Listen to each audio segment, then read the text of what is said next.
सचिन भाऊ एक मेसेज तयार करून घ्या, ग्रुपमध्ये आला की सार्वजनिक पर्सनलमध्ये आपल्याला संपर्कात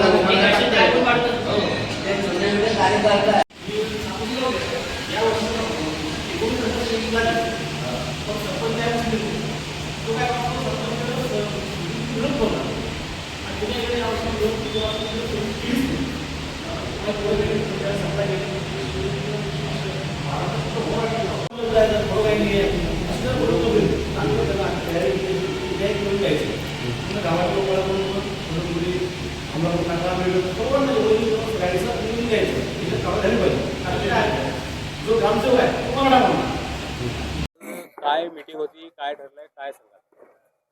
आज आपल्याला सर्वांना माहितीच आहे की लोणार तालुक्यातील चिखला गाव येथे विश्ववंदनीय श्री छत्रपती शिवाजी महाराज यांच्या पुतळ्याची विटंबना करण्याचा प्रयत्न करण्यात आला.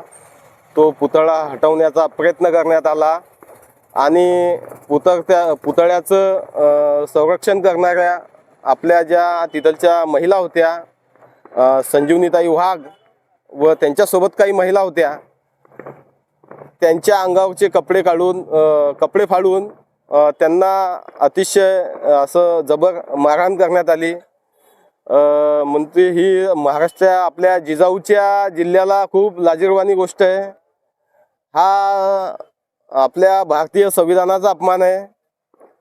हे आपल्या संबंध देशासाठी एक लज्जास्पद बाब आहे. या गोष्टीचा सर्व महाराष्ट्र आज निषेध व्यक्त करत आहे. याची प्रशासनाने गंभीर दखल घेतली पाहिजेत.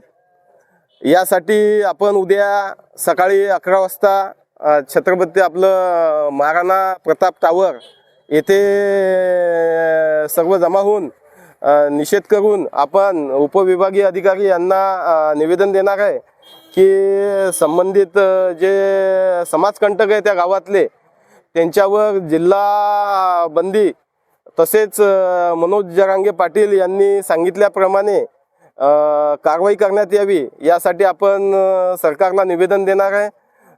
असं आपल्याला मी भूमिका जाहीर करतो.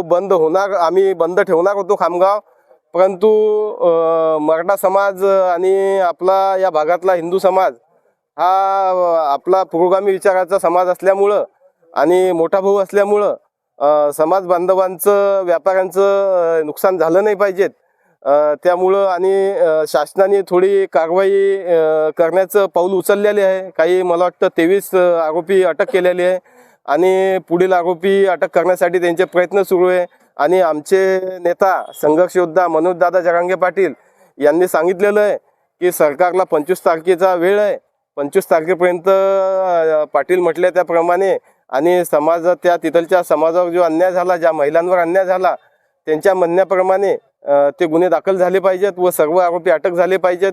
अटक नाही झाले तर मग 26 तारखेला पाटीलाचा जसा मनोजदादा पाटलांचा जसा आदेश येईल त्या आदेशाप्रमाणे आम्ही पुढील आंदोलनाची दिशा ठरवू. वेळ पडली तर मग आता आम्हाला नाईलाजाने खामगाव बंद करावं लागेल अशी मी सूचना करतो. आपल्या माध्यमातून आपले आभार व्यक्त करतो.